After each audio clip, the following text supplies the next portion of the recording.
The grand chamber was silent, not the kind of silence you get from reverence or awe. No, this was the silence of a predator staring down its prey just before it tears out its throat. The galaxy's most powerful species, the Zelari, insectoid giants in armor like obsidian glass, stood in a semicircle around the human envoy. Beside them, the other empires of the galactic conquered sat in smug agreement, watching with the cold satisfaction of victors who hadn't even needed to fire a shot. And in the center of it all stood a man. He wasn't a general. He wore no medals, no weapons, just a black suit, tired shoulders, scar above his right eye, and a crooked smile. His name was Ambassador Greaves, Earth's last representative, and the man every alien in the room believed was there to sign humanity's final surrender. "You understand, of course," hissed the Zelari Primarch. "Your resistance was admirable, pointless but admirable." Greaves didn't reply. He was staring out the tall crystalline windows of the conquered hall. Beyond the glass space bent and shimmered dozens of enemy warships hovered like gods there. Cannons glowed faint blue. One command, and Earth would be ash. "We offered peace 100 cycles ago," another voice added, slimy and high-pitched, from a Skullan ambassador. "And still you refused. Such a stubborn species. No wonder you're nearly extinct." Greaves finally turned. "Peace," he said quietly. "You offered us chains with a silk ribbon." A few nervous chuckles rippled through the chamber, but were quickly silenced by the Primarch slamming a clawed fist against the marble floor. "Your cities are gone, your armies broken, your leaders dead. There is no us left." Terran. Greaves didn't flinch. He just looked at the creatures around him, each species taller, older, stronger, advanced and yet not smarter, not by damn long shot. He reached into his jacket slowly. Instantly, every weapon in the room locked onto him. Guards raised plasma rifles, lasers beeped to life, and even the Primarch shifted its weight, ready to crush him. But all Greaves pulled out was a folded piece of paper. No one moved as he unfolded it and laid it on the obsidian negotiation table. The paper had been creased 100 times, stained at the corners. He tapped it twice. "This," he said softly, "is rule number 1. The chamber blinked. A few alien diplomats leaned in, squinting at the strange Terran object. One finally spoke. "You dare mock us with Terran superstition?" Greaves didn't smile this time, just stared straight ahead, his voice barely above a whisper. "Rule number 1, never assume the human is unarmed." The lights went out. In an instant the floor shook, not a tremor, an explosion. The kind of deep, bone-rattling quake that only came from underground detonations, the kind of explosion set days in advance. The glass above shattered as something massive outside decloaked, a stealth battleship, human-built, long assumed destroyed. Its rail guns came online before the aliens even had time to blink. Chaos erupted. Zelari guards lunged at Greaves, but he was already diving for cover. Plasma bolts sizzled overhead. Somewhere behind him, a Skullan screamed as a round tore through his thorax.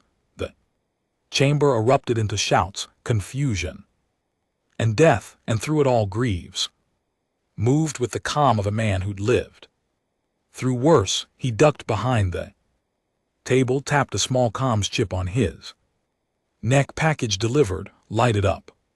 From above, the human warship opened fire, not at the aliens but at the Conquered defense grid, a precise strike targeted surgical, and when the grid dropped, 20 more cloaked vessels shimmered into view, humanity's ghost fleet, the fleet they thought was gone, the fleet they forgot. Welcome back, whispered Greaves as the chamber trembled again. The explosions above shook the walls of the grand chamber like thunder from an angry god. Shards of shattered glass rained down in a jagged storm, and the once majestic Hall of Peace had turned into a war zone in seconds. Screams echoed against marble walls, guttural and panicked, alien bodies scattered in every direction, trying to run, trying to hide, trying to survive. What they never expected, a human counter-strike. Ambassador Greaves pressed his back to the smoking remains of the negotiation table, breathing through the dust and fire, choking the air. His right hand bled from a shard of crystal that had sliced through his sleeve, but he barely noticed. His eyes were focused, cold, ready. He reached down to his ankle and pulled free the small magnetic blade hidden beneath his pant leg, a sleek piece of alloy tech.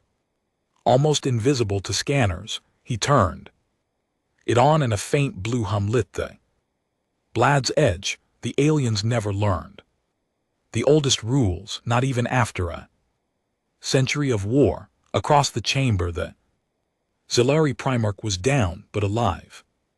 Pinned beneath a broken pillar, one of his guards had been torn in half by shrapnel, the other lay convulsing. A chunk of steel lodged in his thorax.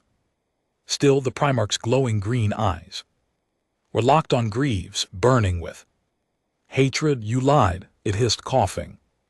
Thick black eye. Greaves stepped over fallen skull and envoy, boots crunching over his elongated skull. No, he said, voice sharp, you believed your own propaganda. There's a difference. A fresh burst of gunfire ripped through the air. Human operatives, black armored and helmeted, flooded the chamber from the lower tunnels. No insignias, no names. Silent as death, their rifles spoke for them, each shot brutal and exact. Greaves turned as one of them jogged up to him, removing her helmet. It was Commander Riena Vale, leader of Ghost Unit 6. Her hair was short, cropped close to the scalp, face dirtied with soot, but her eyes were electric with focus. Chamber secured, she reported. 16 alien delegates neutralized, 8 wounded. 2 escaped, which 2? Yarrow from the Tavari Syndicate and Counselor Deck from the RE. Greaves clenched his jaw. Deck's the one we can't afford to lose. He knows about the fallback protocol. She nodded. Already sent intercept squads. He looked past her to the chamber floor where alien blood pooled across the once gleaming tiles. The conquered banner, symbol of peace and unity, lay torn, one edge still burning. Commander, he said, voice low, burn the treaty. She hesitated. Sir. He pointed to the massive display screen still hanging on the far wall. It glitched under the assault, sparking but still intact. On it, the last digital copy of the Terran surrender treaty flickered. Greaves gave her a hard look. No misunderstanding, no trace. Burn the treaty. Without another word, Riena pulled her sidearm and fired 3 shots into the screen. Sparks exploded in every direction, followed by a sharp hiss of ozone. Then she tossed a thermite charge at its base and stepped back. The screen erupted in flames, melting into slag. Within seconds, peace was officially dead. They moved fast. No speeches, no victory chants. Humans knew better. Down below the grand chamber, the tunnels carved through the planet's crust had once been designed for dignitary escapes and emergency evacuations. Now they were flooded with Earth's deadliest survivors, operatives trained in the wastelands of a ruined planet. Soldiers who had seen cities turned to ash, who buried families beneath alien bombs and came back sharper. Greaves moved through the narrow halls. Alongside Rihanna and her team, the lights above flickered under the pressure of the ongoing assault above ground. Distant booms echoed as the Ghost Fleet disabled orbital defenses one by one. Precision, not destruction. They weren't here to win a battle, they were here to flip the war. Rhea tapped her earpiece. Red line report. A deep voice crackled through. This is Red line. Sky lanes are compromised. Targets attempting planetary evacuation. We're tracking 6 outbound cruisers. 3 already neutralized. Targets Euro confirmed on 1, deck not yet visual. Greaves turned to Reyna. We need Deck alive, he's the only link to protocol blackout. If they trigger that, we lose the fleet, she finished. Copy. She looked at her second in command. Take Squad 2, redirect all fire to unknown craft, use magnetic harpoons. Disable, don't destroy, I want prisoners. The soldier nodded and peeled off with half the squad vanishing down the tunnels. Greaves slowed his pace as they passed through a sealed vault door. Its heavy titanium locks already breached by their operatives. Inside was a storage chamber used by the Conquered for classified tech containment. Now it was looted. Human specialists moved quickly through alien crates, tagging what mattered and burning what didn't. Energy cells, translation cores, stealth cloaks, tech humanity hadn't seen in 20 years, all back in their hands. He picked up a data spike from the table. They really didn't think we'd come back. Rihanna chuckled bitterly. They thought we were extinct. He nodded. Let them keep thinking that until it's too late. Meanwhile, orbit above the Conquered world was a hellstorm of collapsing dominance. The Ghost Fleet had decloaked simultaneously in 12 sectors, hammering capital ships with EMP torpedoes and gravitic disruptors, tech stolen from the aliens themselves. Human engineers had spent the last decade reverse engineering everything that killed them, and now they were feeding it back. The alien fleets built for frontal superiority weren't prepared for surgical strikes. Their cannons were too slow, their shields too narrow. The Ghost Fleet moved like shadows, vanishing, striking, vanishing again. The planet's defense grid fell within 15 minutes. Inside the control deck of the lead human ship, the Absolution Fleet, Commander Thorne watched the battlefield unfold in cold silence. A scar stretched from his left cheek to the corner of his mouth, his eyes permanently tired. Behind him, his crew worked without a single wasted motion. Status: orbital superiority in 10 came. The response: enemy fleet collapsing. 70% have surrendered or are in retreat. The rest are crippled. Thorne nodded. Slowly, no pursuit. But sir, no, let the wounded crawl home. Let them talk about what they saw. Long pause. Understood. Back on the surface, Greaves emerged from the bunker into the blood-red dusk of a dying city. The Conquereds capital, Gerion Prime, was burning, its once clean streets now littered with debris, wreckage, and smoke. Civilians had either fled or were cowering in underground shelters. For once, the aliens knew how it felt to be on the wrong end of sudden annihilation. Greaves stood on the edge of a balcony.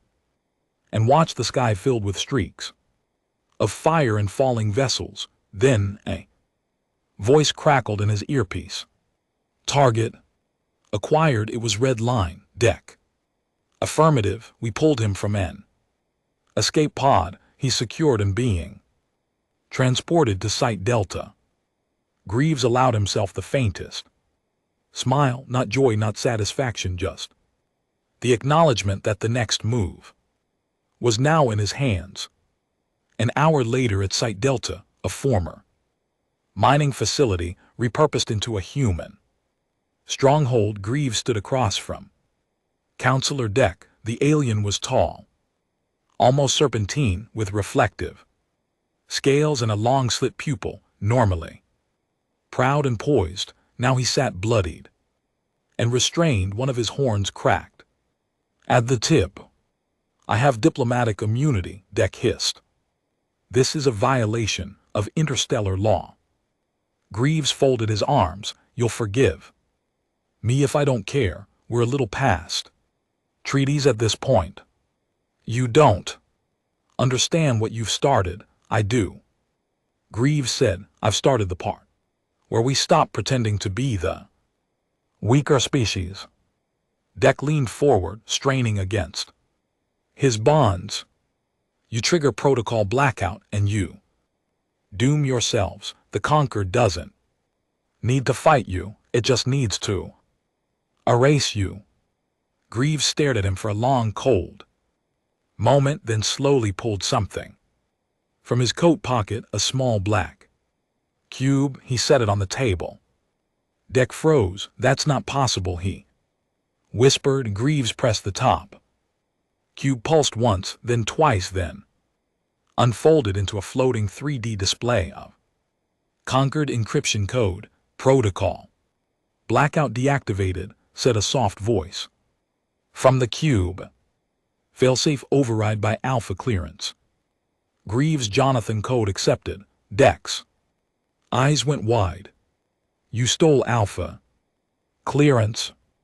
Greaves smiled without humor. No, I earned it from one of your own. The day you bombed New Kyoto, one of your peacekeepers had second thoughts about slaughtering 10 million civilians. Deck slumped. And now Greaves continued, the ghost fleet's invisible. Your surveillance net is blind, and we know every protocol you've got in place for total war. Deck looked up, defeated. What do you want? He asked finally. Greaves leaned in, voice low. I want you to go home, Deck. I want you to tell your Conquered that humanity isn't dying in the dirt anymore. We're done crawling. He stood, and I want you to remember rule number 1. Deck shook his head slowly. You're mad. Greaves turned already walking away. No, he said, I'm human. Outside there was howled through the ruined streets. The ghost fleet hovered silently above the city, cloaked again, invisible to the world, a shadow army. Commander Riena stepped beside Greaves on the roof of the outpost. It's done, she said quietly. For now. Greaves didn't look at her, just stared out over the ashes. No, it's only just begun. There was a saying on Earth once, you corner a dying beast and it'll show you what it's made of. Greaves had always believed that. He just never expected it to apply to the Conquered. 12 hours after the fall of Girion Prime, the Conquered Council reconvened on a neutral vessel, the voice of order and obsidian leviathan drifting beyond the Lorian belt. It was the first time in over a century that so many high-ranking alien powers had gathered outside of Conquered territory. They weren't here to talk peace. They were here to plan a purge. The council chamber on board the ship was built like a war theater, tiered seating in concentric circles, each level higher and more intimidating than the last. The central podium floated by magnetic suspension, and on It stood supreme arbiter Vexar, the most feared political strategist the galaxy had ever known. Vexar wasn't loud, he didn't need to be, he simply stood and everyone else fell silent. He scanned the room with piercing silver eyes, each movement measured, each breath deliberate. Then he spoke. Humanity, he said, voice calm as acid rain, was supposed to be extinct. No one responded. He continued, we gave them chances, offers, we bent rules, we absorbed their aggression and returned diplomacy, and now they slit our throat in the heart of our chamber. He turned slowly, eyeing each faction. Zelari, Tivari, Alari, Scallon, Droth, and more. They made a statement, not just to us, to every corner of the known systems, to the outlaws, the pirates, the independents. They said the conquered can be bled. Low murmur stirred through the seats. They struck with precision, with inside knowledge, with stolen tech, which means only one thing. He raised a clawed finger. We've been compromised. No one breathed. We underestimated them. For the last time.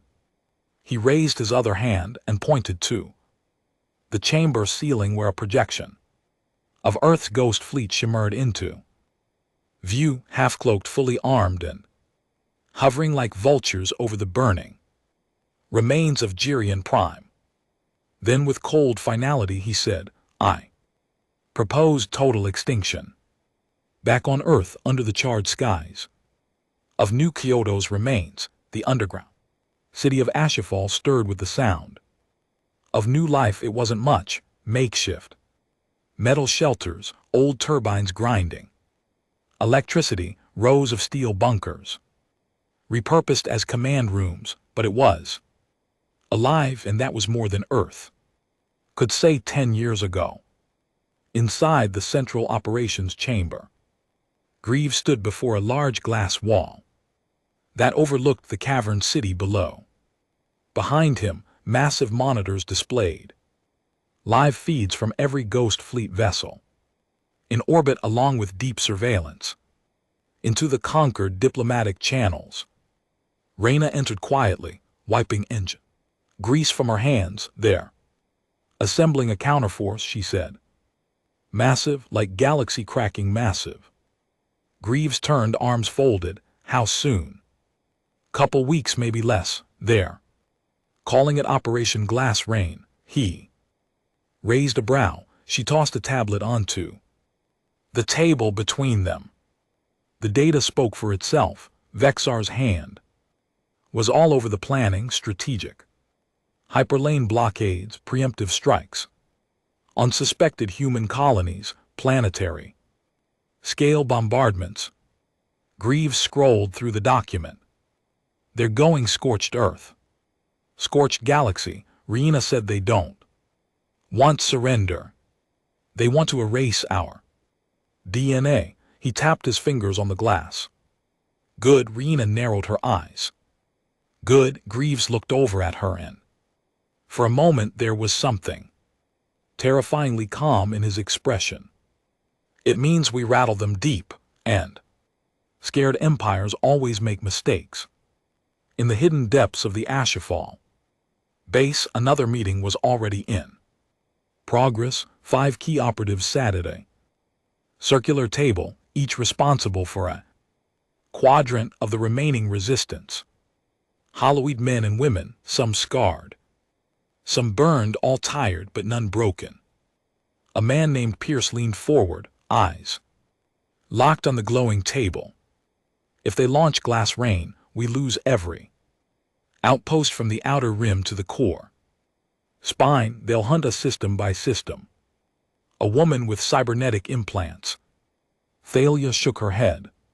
Not if we bait them first, give them something so big they can't ignore it. Like what? Pierce asked. Greaves entered the room without announcement, like their own crown jewel. They all turned. You're suggesting we hit Aloria, Thalia? Asked stunned, that's suicide, no. Greaves said, that's a distraction, one. We need, he tapped a button on the table, a 3D map of the galaxy exploded into view, and he zoomed in on a planet. Marked Echelon 9, what's on Echelon? Pice asked. Greaves smiled faintly. Ghost prison, Thalia leaned forward. Wait, you think they're keeping our people there? No, Greaves said, I know they are. Including the ones we thought were dead. The room went quiet. Remember Tyrone Cross? He asked Pierce. Blinked, he vanished 3 years ago. Everyone said he defected. No, Greaves replied, he was captured. Same with Operative Darren and 3 entire squads during the Durin ambush. They weren't killed, they were buried. Riina stepped forward now, nodding. Intercepted comms confirm it, Echelon 9 is off the grid, officially it doesn't exist, but we traced conquered power. Surges to that system and surveillance. Drones got a signal ping last month. Greaves looked around the table. They tortured our own, hid them, used them as lab rats. His voice dropped. I want them back. On the voice of order, the conquered Council had finalized Operation Glass Rain. They were moving faster than any war Council had ever mobilized. It wasn't efficiency, it was rage. Ships were launching from every direction, cities emptied of military-age species. Factories began melting alloys into weapons by the tons. Billions of credits flowed into the war machine. Vexar walked the halls of the flagship alone. No guards, he didn't need them. He entered a secure chamber where a black obelisk pulsed faintly. No symbols, no words, just pure dark matter, a weapon from the ancient past. Begin siphon, he said coldly. Technician's voice crackled through the chamber. Sir, if we activate that, we risk gravitational collapse within 12 sectors. Vexar didn't blink, then let them collapse. Back on Earth, beneath the ruins, Greaves moved alone through the memorial corridor of HFY. Along the walls were names, tens of thousands laser carved into steel. Fallen, he stopped before one section.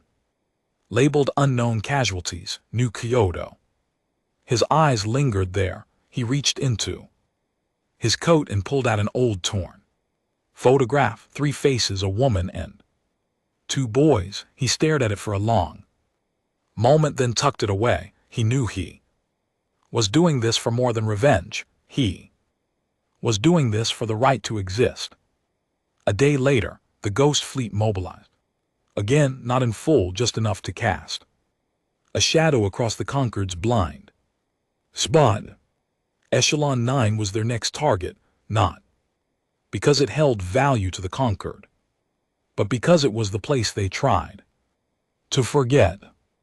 Greaves stood aboard the Absolution, the flagship that now served as Earth's spearhead. Riina stood beside him, suited up in full tactical gear. So did Pierce and Thalia. 2 infiltration routes, she briefed. We go in silent, no planetary assault. We hit the prison from inside, free our people, plant the charges, then vanish before they know what hit them. Extraction, Pierce asked. Riina nodded. Orbital beam up after detonation. We cloak and fade, no trail. Greaves looked at them all. No mistakes, no improvisation. We get our people. We don't fight unless we have to. He paused, but if they make us fight, we end it fast. Echelon 9 orbited a dying star hidden by asteroid fields and cloaked nebula gas. No civilian travel was permitted, no trade routes, just a forgotten dot on galactic maps. As the Ghost Fleet approached, their ships vanished into the dust, silent, invisible, patient, and from the Shadows humanity prepared to steal back. What the galaxy tried to erase. The hull of the Absolution vibrated softly. Barely noticeable, but Greaves felt it. In his bones, every operation had a rhythm, a pulse, and right now the beat was slow and quiet like the breath before a gunshot. Approaching outer veil of Echelon 9, the helmsman reported 30 seconds to atmospheric slip. The command deck was running dark. No lights, no comm chatter, just the glow of red markers on black holographic displays. Everything was running on stealth power. One engine flicker, one stray signal, and the conquered would descend on them. Like wolves. Greaves stood behind the main console, hands behind his back, eyes locked on the distant speck of rock that was Echelon 9. It didn't look like a prison. From orbit, it looked like nothing. Dead moon tucked behind a radiation cloud. No blinking lights, no beacon, no entry logs, but that's how they kept the worst secrets hidden, not by disguising them, by erasing them. Reena's voice cut in over comms. Team 1. Locked and loaded. They were already in the dropship. Covert model, black as space, running silent engines. Her squad was going in first, then Pierce and Thalia's team would land on the other side of the installation, planting comm disruptors. Greaves would be last. He always was. Ready? The pilot asked him. Greaves nodded. Burn me in. The moment they crossed the veil, the world changed. Sunlight vanished, eaten by the thick radiation dust cloud. Their screens turned blood red, static flickering in the corners. Turbulence knocked the dropship side to side, but the pilot kept steady. Below them, Echelon 9 came into view, just barely, a jagged fortress half buried into the stone. The entire prison was built underground with only a small tower jutting from the surface. Satellite scans couldn't read it, radar signals bent away from it. Every inch of the place had been designed to stay forgotten. Landing zone approaching, the pilot whispered, engaging vertical descent. No lights. Greaves tightened the strap on his chest rig, magnetic blade on the right thigh, concealed plasma pistol on the left, neural jammer chip in his wrist, last resort only. He looked across at Reina, already watching him. This isn't just about freeing prisoners, is it? She asked. Greaves didn't answer right away. Then, with that same quiet steel in his voice, said, it's about proving we never disappeared. Inside the underground complex of Echelon 9, the air was cold and still. Metal walls stretched endlessly, coated in frost and silence. The only sound was the occasional hiss of pressurized doors and the low hum of alien machines running maintenance routines. No guards, no broadcasts, no alarms. That was the first sign something was wrong. Reena's squad moved in perfect formation, rifles sweeping corners, boots silent on the graded floors. They trained for this prison. Infiltration, system disarm, high value extraction, but Echelon 9 FT off like the place had been asleep for far too long. Command, this is Team 1, she whispered into her comm. We're inside. No contact yet. Proceeding to Sector Delta. Copy, came Pierce's voice from the other side of the facility. We're in position, planted jammers. No sign of patrols. Thalia's voice followed. Either they abandoned this place, or they're hiding something big. Greaves landed last. He entered through an auxiliary shaft 2 levels below the others alone. That had been the plan. His route took him directly to the deepest part of the facility, sublevel 7, where classified detainees were kept. The ones the Conqueror didn't want to admit existed. As he moved, he passed long corridors of sealed cells. No windows, no names, just numbers etched in alien script. Some had faint lights blinking above them, others were completely dark. He paused outside cell 731. There was no light, but the panel read active. He opened it. Inside, chained to the back wall, barely recognizable under blood, grime, and scars, was a man Greaves hadn't seen in years.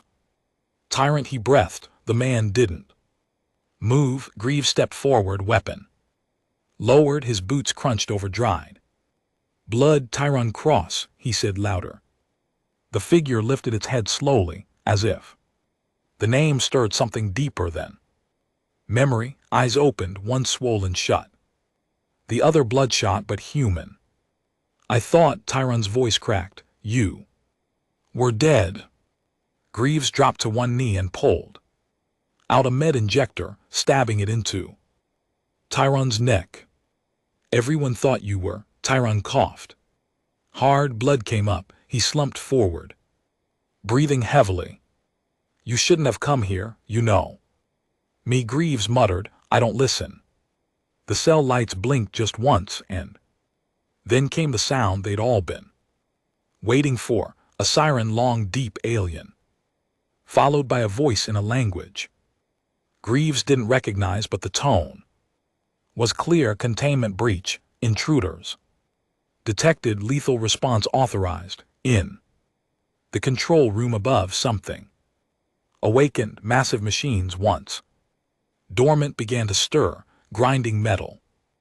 Energy spikes, turrets unfolding from the ceilings. The prison had never needed guards. It was the guard. Thalia's voice cracked through the comms. We triggered something automated. Defense AI just went online. This whole place is wired to kill. Pice responded instantly. Get out now. No. Greaves cut in. We stick to plan. Tyrant's alive. There may be more. He tapped his wrist, opening a map of sublevel 7. 5 more cells marked active. I'm checking the others. Riena's voice will cover you. We're moving to intercept. The prison transformed in minutes. Hallways shifted like a maze. Walls retracted, revealing automated turrets and energy traps. Every path forward turned deadly. Greaves moved fast, dragging Tyrant with him, the old soldier, once the best sniper in Earth's army, was barely conscious, but he could walk. I thought you were dead, Tyrion muttered. Again, after the ambush, they said you defected. Greaves replied, we thought you sold us out. Tyrant laughed bitterly, then winced. That's what they wanted you to think. They reached the next cell. Inside was a woman, chained and bruised, but very much alive. Darren, Greaves said. Breathless, her eyes lit up. Greaves, yeah, it's me. Time to go. He shot the lock. She fell forward into his arms. 3 years, she whispered. They ran tests, probed memories, wanted strategies. They tried to erase who we were. He helped her to her feet. They failed. Behind them, a metal panel slid open. Massive droid stepped through, 8FT. Tall, plated in black alloy with 3 arms and a glowing plasma core. Its eyes locked onto them, and it launched forward with terrifying speed. Greaves shoved Darren and Tyrant behind him, diving left as the droid swung. Its claw smashed the wall behind them, throwing sparks. Move, he shouted. Darren grabbed Tyrant and ran. Greaves rolled beneath the droid, pulled the neural jammer from his wrist, and slammed it into the droid's back. The lights inside The machine blinked, then went dead. It collapsed like a tower of metal bones. Elsewhere, Riena's squad had taken fire. They were pinned near an elevator shaft. Plasma bolts raining down from Audoc.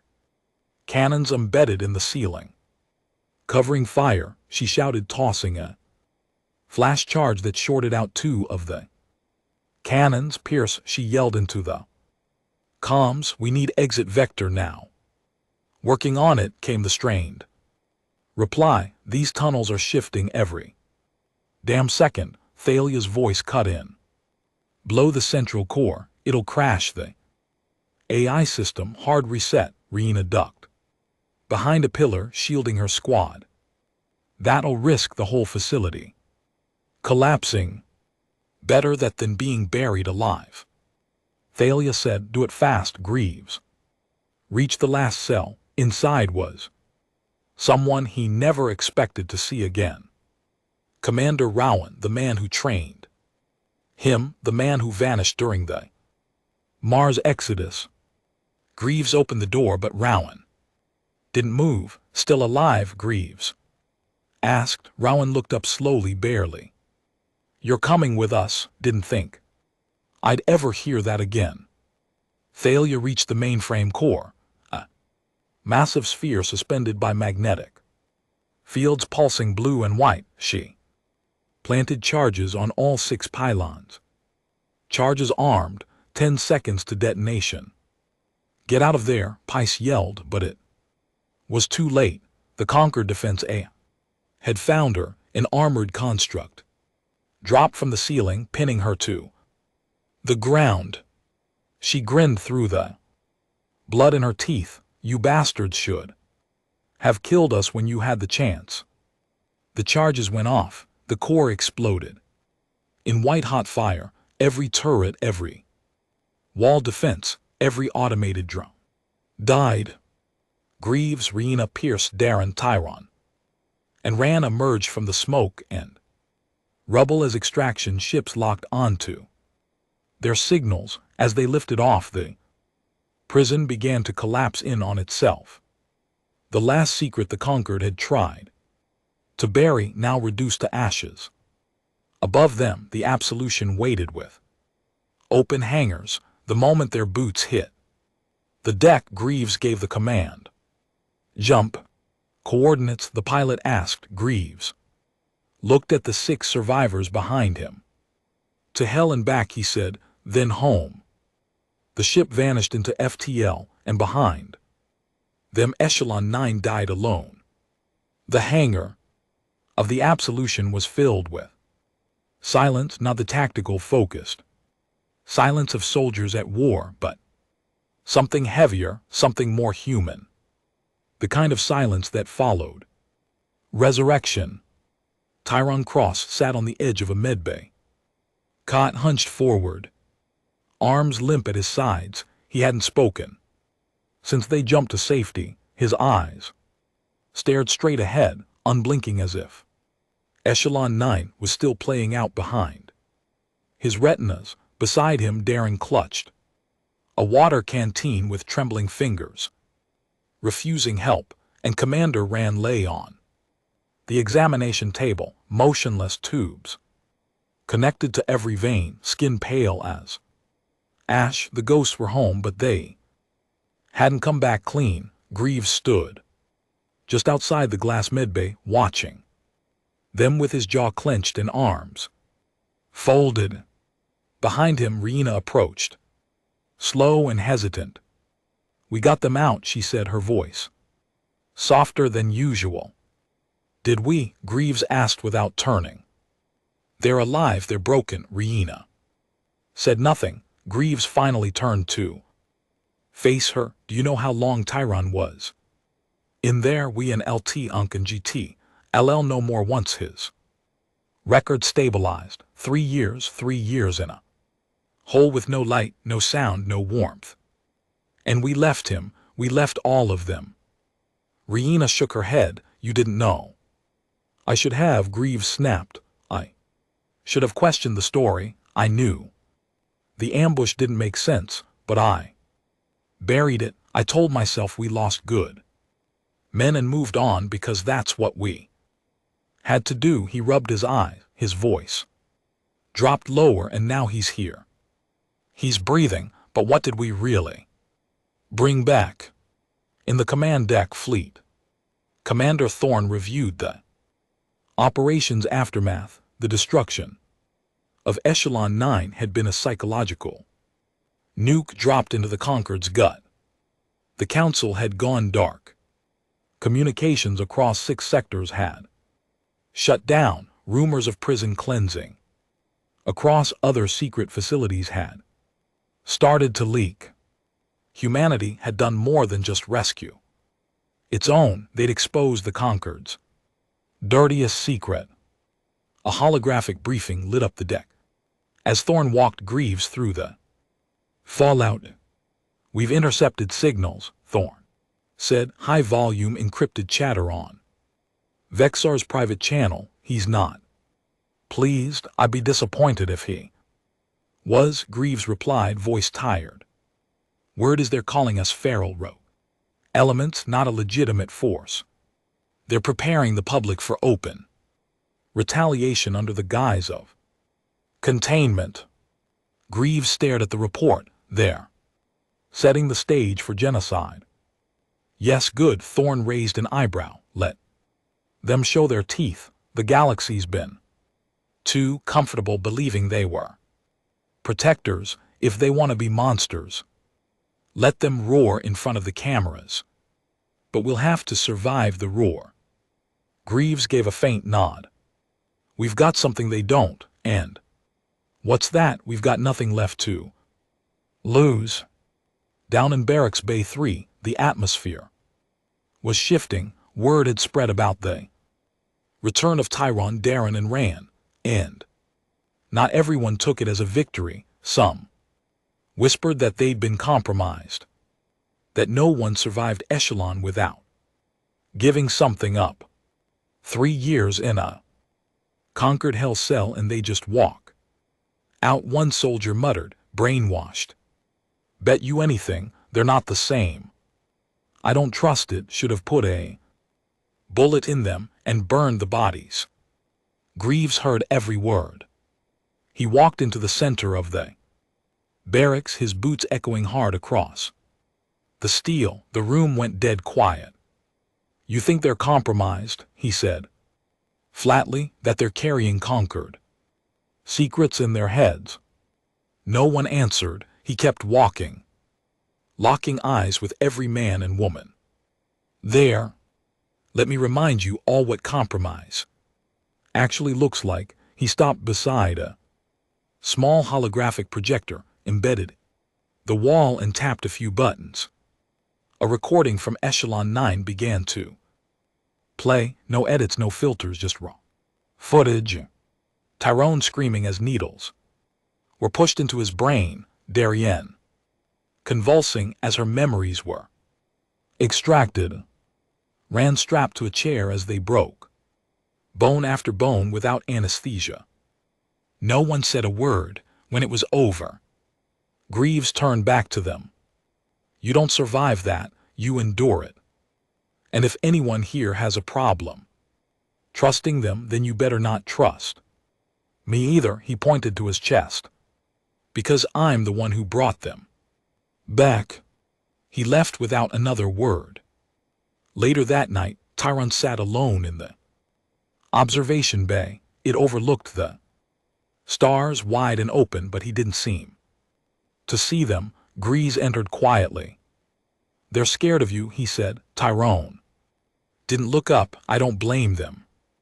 Greaves pulled up a chair and sat beside him. You gave up everything for this war. And when we lost you, he exhaled slowly. I buried you in my mind, figured that was easier than hoping. Tyron turned slowly. You want to know what kept me sane? Greaves nodded. Tyron reached into his jacket pocket and pulled out a small, torn photo. It was of the old unit before the Concord crushed Earth's cities, before the last stand. Tyron, Greaves, Rhea, and others Smiling, I kept it hidden in my skin. Cut a slit, tucked it inside my arm. Sewed it up with my own damn hair. He handed it to Greaves. That's what they couldn't break. Greaves stared at the phone, barely able to hold it steady. I'm sorry, he whispered. Tyron looked back out at the stars. Don't be, just promise me we make them. Pay.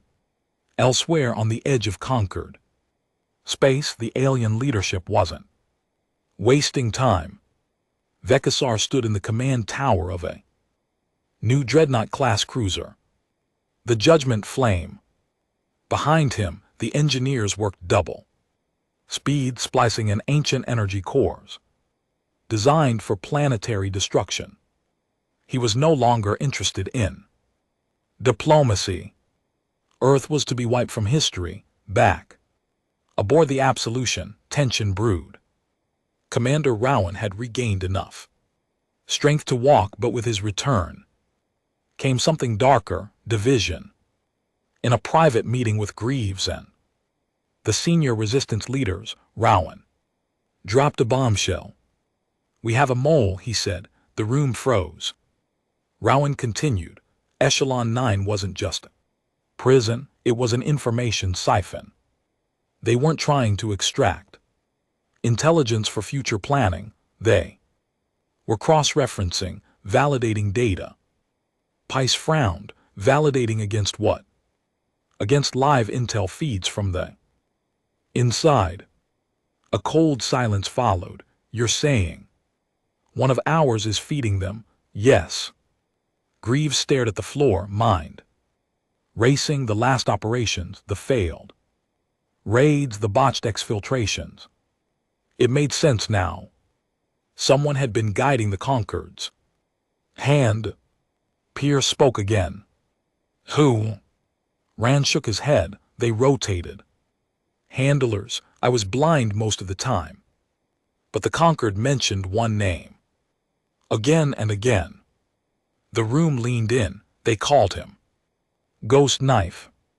Greaves stood slowly. I want every log, every message, every comm feed run through encryption filters. No one moves.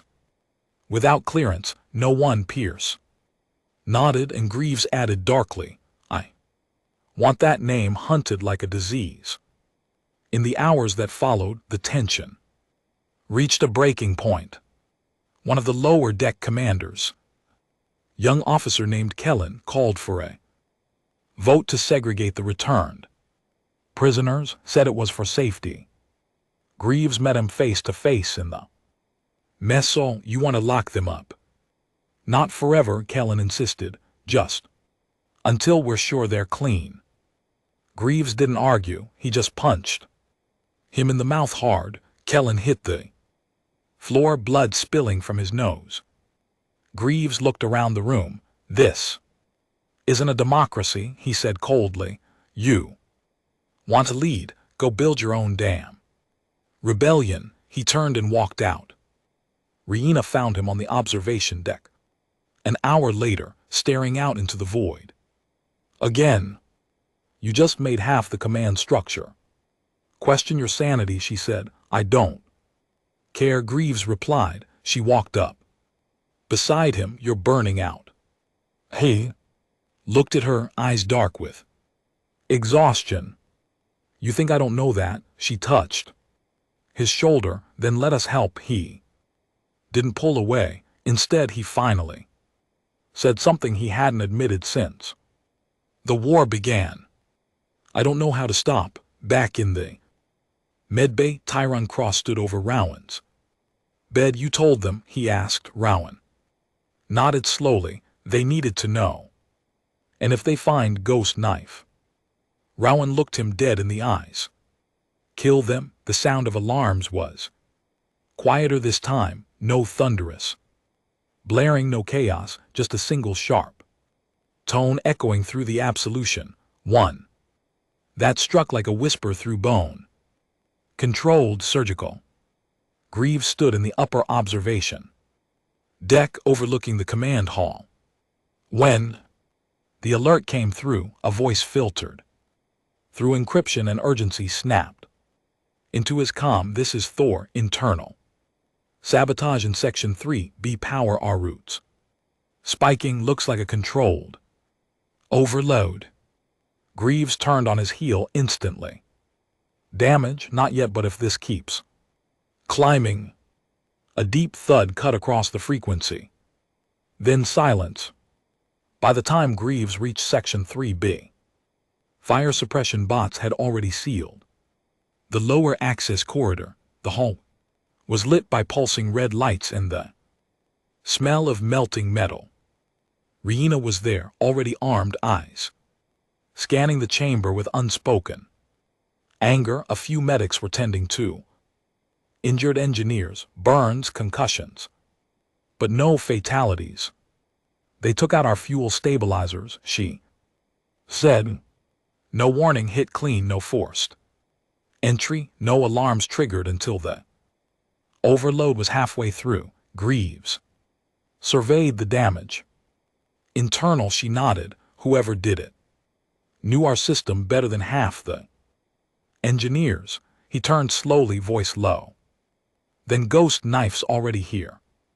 Hours later in the war room, Greaves faced the senior ops command again. The room was darker now. Paranoia hung in the air like smoke. Thorn's recovering, Pice reported. Concussion, cracked rib. He was headed to the sabotage zone minutes before the explosion. They targeted him, Riina added. Means they knew his routine, knew what sections he inspects and when, or, said someone quietly from the far end of the table. He's the one who set it up and tried to make it look like he was collateral. All eyes turned. It was a low-ranking officer, Marin, young, sharp-tongued, and not afraid of rank. Riina glared at her, but Greaves raised a hand. No, let it out, he said. Marin straightened. We've got a mole. Everyone agrees, but we're assuming it's some unknown face sneaking through the vents. What if it's someone close, someone in this room? Silence. No one could meet each other's eyes, and that's when the fear started spreading like infection. Later, Greaves sat alone in his quarters. The lights were dimmed. Faint hum buzzed in the walls. His hands trembled faintly, not from age or injury, but exhaustion. Mental fatigue, the weight of every decision piling up like bodies. He opened a secured file on his terminal. Ghost knife suspects. He had narrowed it down to 7. Every one of them had access, opportunity, and motive. Some were recent additions to the fleet. Others had been with the resistance for years, and still none of it made sense. He ran the list again. Patterns, comms, activity, energy spikes tied to encrypted frequencies. Then he stopped. There it was, a ping. Not from someone on his list, but someone who had never been on any list. His eyes narrowed. Thalia. He found her alone in the drone bay, calibrating a reconnaissance pod. The room was dark, and the glow from the pod's core painted her face in dim blue. Greaves entered silently. You're working late, he said. Thalia didn't flinch. We've got another recon flight scheduled in 6 hours. Want eyes on the Concord fuel depots before we strike. Smart, he said, watching her fingers. Always was, she replied without looking at him. He stepped closer, not threatening, just observing. You were a tech on Mars Base 6 before the fall, right? She paused. Yeah, and your brother died during the Concord assault on the orbital launch tower. Long pause. What's this about? Just revisiting old memories, Greaves said. He took one more step forward, lowering his voice. You came into the resistance. Fast, quiet, efficient, but no one ever asked how you got past Concord border security. She turned to face him, her expression was unreadable. You think I'm Ghost Knife, she said. I don't want to think that, he replied. Honestly, but the logs don't lie. An encrypted signal was sent from your terminal 3 minutes before the 3B. Sabotage. She looked at him calmly. No one else was near that terminal. He shook his head. That's the thing, no one else has your encryption key, which means one of two things: either you're the mole or someone's framing you. Talia smiled, sad and tired. You think I'd sabotage my own people? After everything?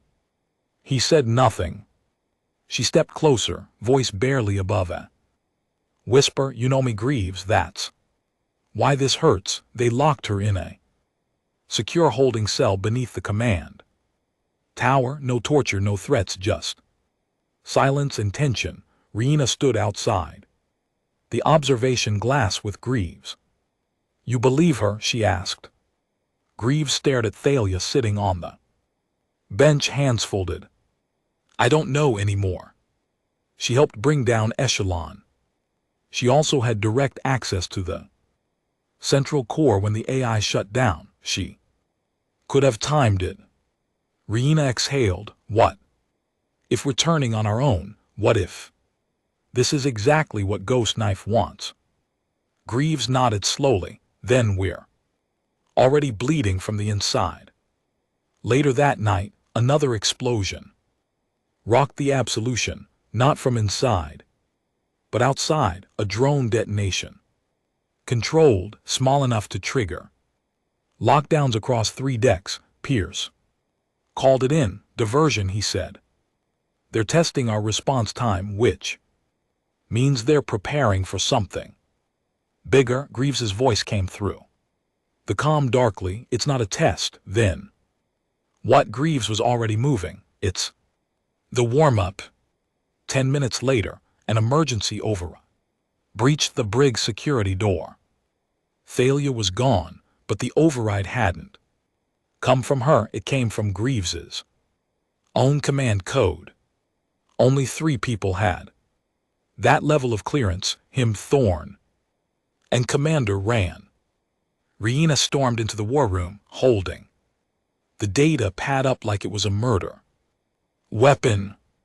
Who used your clearance to let her out? She demanded. Greaves stared at the data. He hadn't logged in. He hadn't touched the system. Rand stepped forward, quiet and composed. She wasn't the mole, he said. Everyone turned. I used Greaves's clearance to let her out. Room exploded. You what? Pierce shouted. She's not Ghost Knife, Ran said calmly. I've been listening to her comms since Echelon. I know the patterns. She's clean, and you didn't think to tell anyone. Riina barked. I had to act fast, Rand said. Greaves moved toward him slowly. You compromised the security of this ship without clearance. I made a call. You made a gamble. She's one of us, and what if you're wrong? Rand met his eyes without blinking. Then I'll take the bullet. Outside the war room, in the lower deck cargo bay, Thalia was on the move. Only this time she wasn't running, she was tracking. And when she reached a sealed maintenance tunnel, she opened a hidden panel in the wall and pulled out a Concord frequency jammer. Tucked away, small and sleek, Greaves was watching from a side corridor with 2 operatives behind him. She didn't plant it, he said. She found it.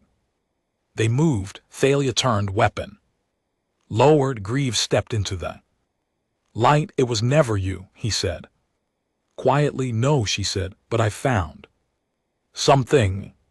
She opened her hand, revealing a Concord signal chip, and burned into the side was a serial code. GKN7. Greaves blinked. Ghost Knife 17, she nodded. There's not one. There's a network. Hours later in the war room, Greaves faced the command team. We've been hunting one person, but this is bigger. It's a cell, multiple agents. Spread across the fleet, fed through encrypted messages using stolen command codes. Pierce ran a hand through his hair. How many? Don't know, but if 17's the latest, there's more. Rand stood beside him.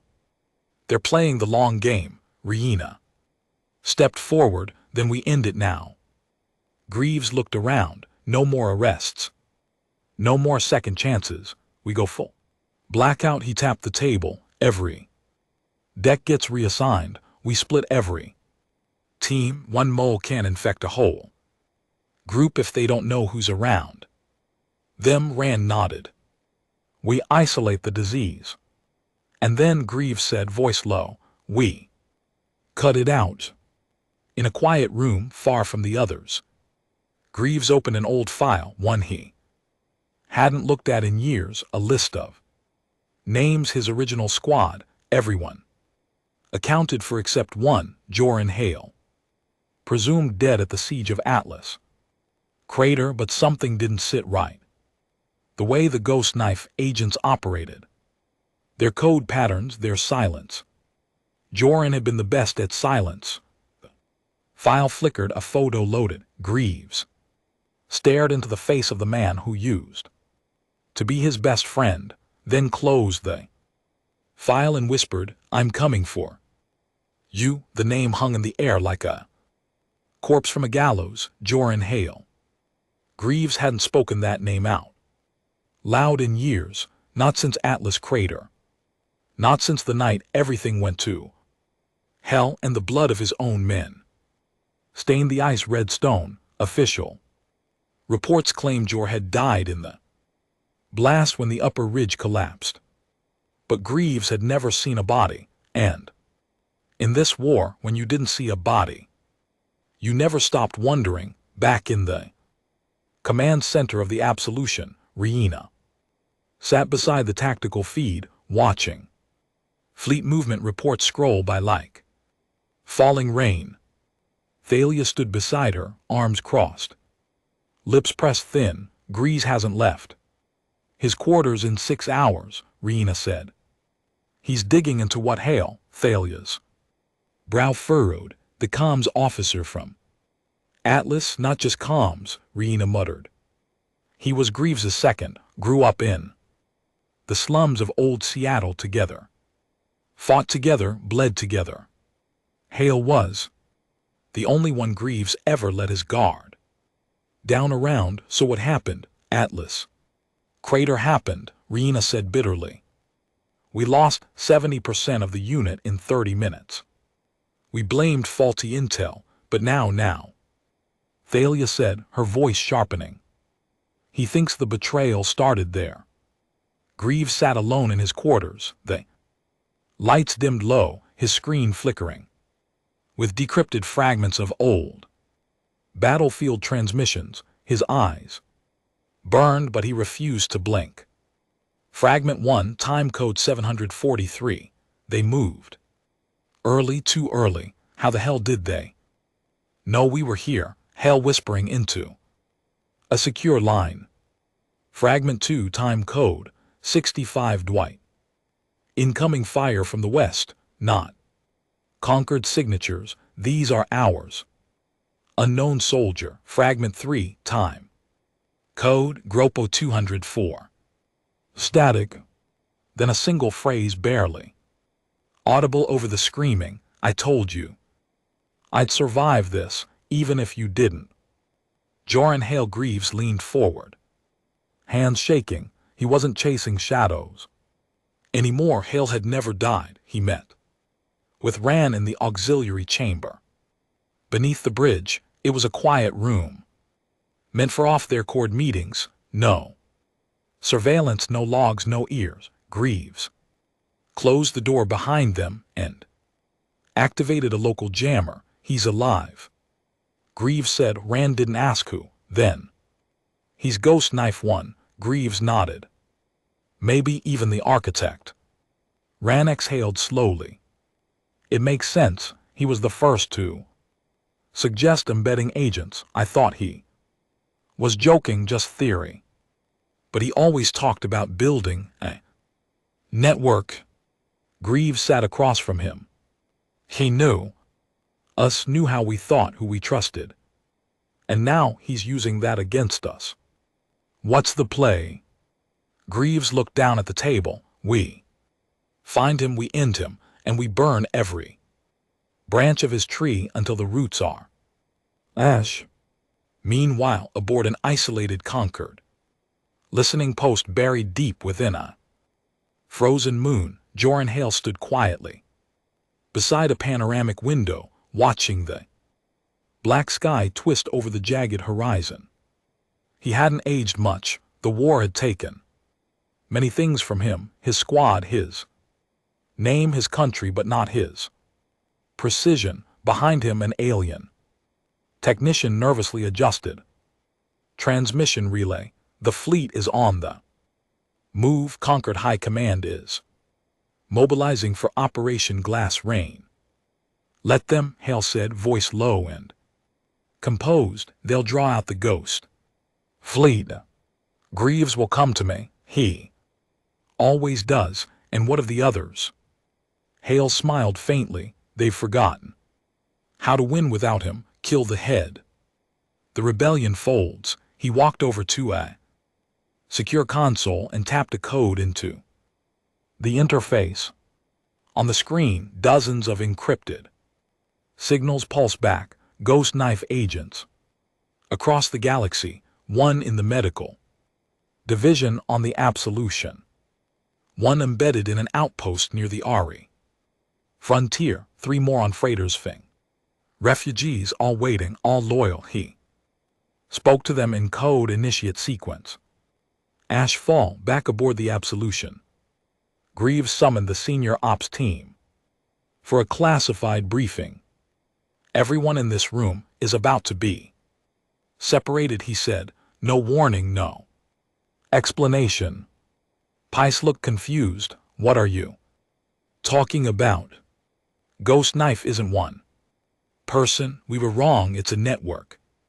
Hale's network. We think at least 4 agents are active aboard this ship. Marin stiffened. 4. Riena narrowed her eyes. How do we find them? Greaves answered coldly. We don't. He turned to Thalia. We bait them. The plan was reckless, but it had to be. They staged a false data leak, planted forged intel that Greaves was preparing to defect to a splinter group of the Concord. The message was leaked through a compromised console and left to spread like wildfire across closed networks. Then they waited, and 23 hours later a signal was transmitted from the ship's medbay. Greaves intercepted it. Encrypted, buried deep but not deep enough. He burst into the medbay at full speed, gun drawn. The medic inside, Dr. Lenrich, froze midstep, a tablet in one hand, a vial in the other. Greaves aimed. Put it down. You don't understand. Try me. Lenrich dropped the tablet. The vial remained in his hand. It was never about killing you. It was about bleeding you slowly, making you paranoid, weakening your grip. Your ghost knife. I'm just one, Lenrich said with a sad smile. And even if you kill me, there will be more. Greaves fired. One clean shot to the chest. Lenrich collapsed, blood spreading across the sterile floor. Greaves picked up the vial. Inside, a neurotoxin, one designed to mimic heart failure, perfect for quiet assassinations. One more blade removed from the spine. Later that night, Greaves returned to his quarters. He didn't sleep. He hadn't in days. Instead, he stood in front of the mirror, staring at his reflection. Not the man he used to be, not even a soldier anymore, just a shadow walking through fire. The door chimed. Riena entered. You okay? He didn't answer. She stepped closer. We'll find him. Greaves finally spoke. I'm not sure I want to find him. She frowned. Why? Because I don't know What I'll do when I do, in the depths of the old Earth ruins, a signal crackled. Through the ashes of forgotten satellites, it reached a resistance outpost buried in the crust of Europa. The message was simple: a location, a code, and a challenge. If you want the truth, come alone. Leave your army, leave your titles, just you and me. John J.H. Greaves stared at it. Riina read over his shoulder. It's a trap. Of course it is. You're not going alone. Yes, I am. He turned, voice low. And final, this ends with me. The drop ship he took was unmarked, no insignia, no trace. He landed on a dead world. Lack 6, nothing but canyons, ash winds, and buried conquered bunkers long since abandoned, but the coordinates led to an underground complex still powered, still alive. Greaves walked into it alone. Every step down echoed. He passed old weapon crates, shattered drone shells, the dried remains of ancient battles. And then he reached the chamber. One chair, one table, one man waiting. Joran. Hale. The years hadn't changed his face much, maybe thinner, more drawn, but the eyes were the same, cold, calculating, intelligent. John, he said. Greaves didn't sit. You're alive. I always was. You betrayed us. No, Hale said. I evolved the resistance. It was never going to win by fighting fair. We had to become them to beat them. Greaves's hand hovered near his sidearm. You sold our people out. You built Ghost Knife. I saved us. You built a rebellion. I built a future. At what cost? Sacrifice is the price of survival.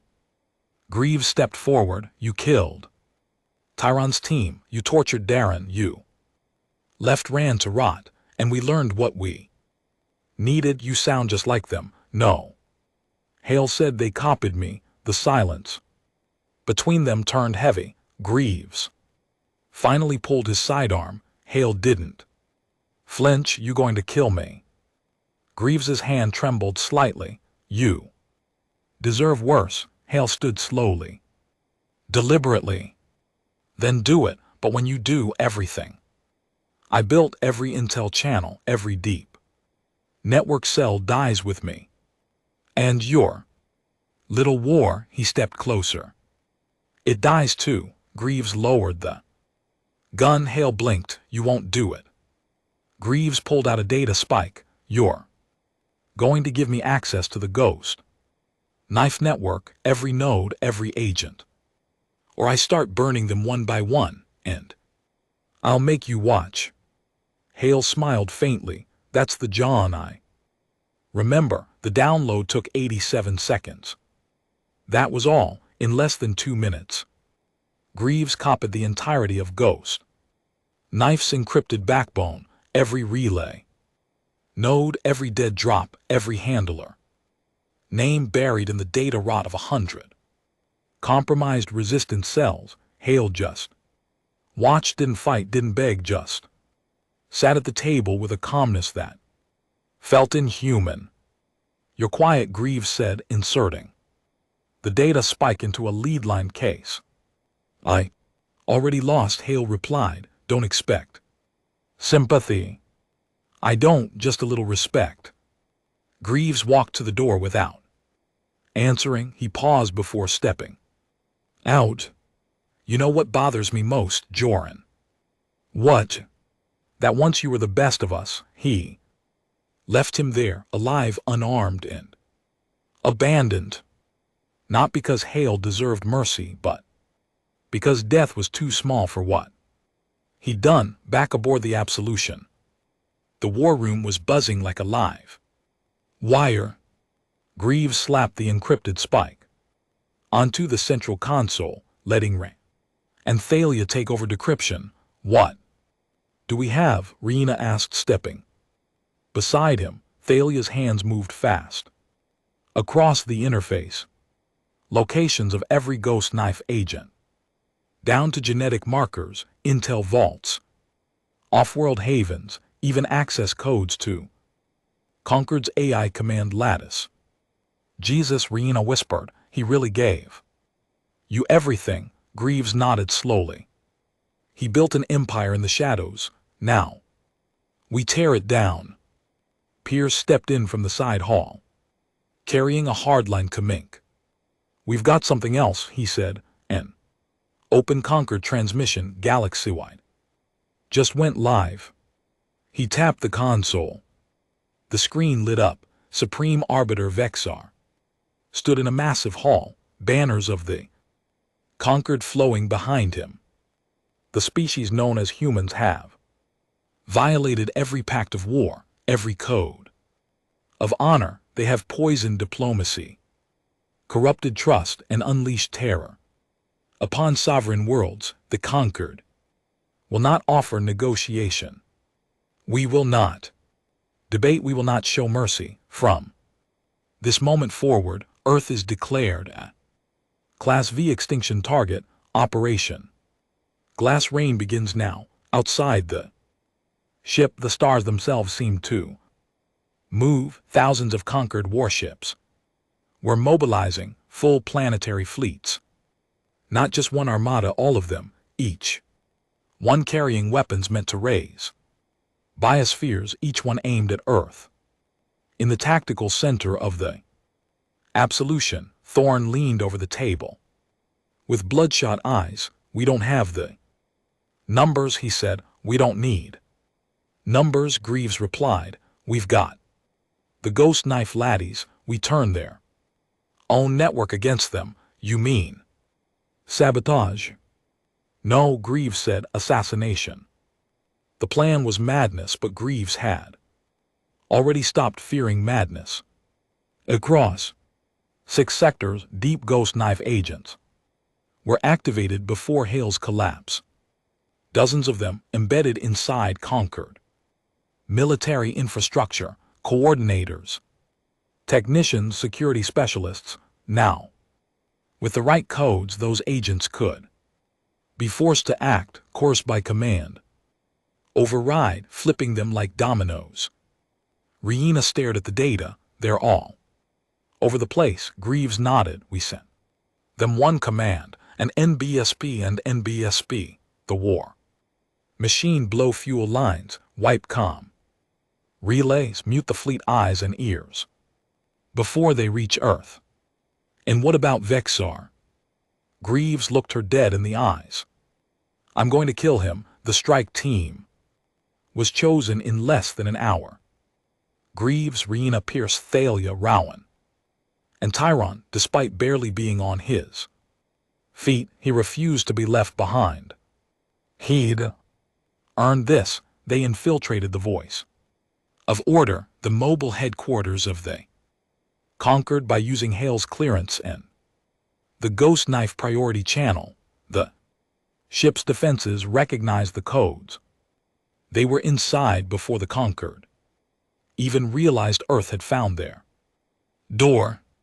Inside the enemy's capital, everything smelled of order, polished chrome, clean circuits, artificial air, a hollow kind of perfection that Greaves always hated. He didn't blink as they breached the first security checkpoint, silenced 2 guards, and slipped into the lower data corridors. Ran planted viral charges along the memory banks. Thalia disabled the surveillance feeds.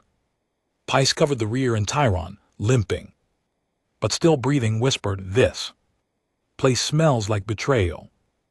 Rihanna nodded. Let's make it weak of smoke. They reached the central chamber. 2 enormous doors stood before them, each 20 feet tall, etched with alien runes. Behind them, Vexar addressed his generals. Greaves looked to the others. Once we're in, we don't stop. No negotiations, no speeches. We kill everything that breathes. Pierce cocked his rifle. Finally, Ran activated the door override with a deep groan.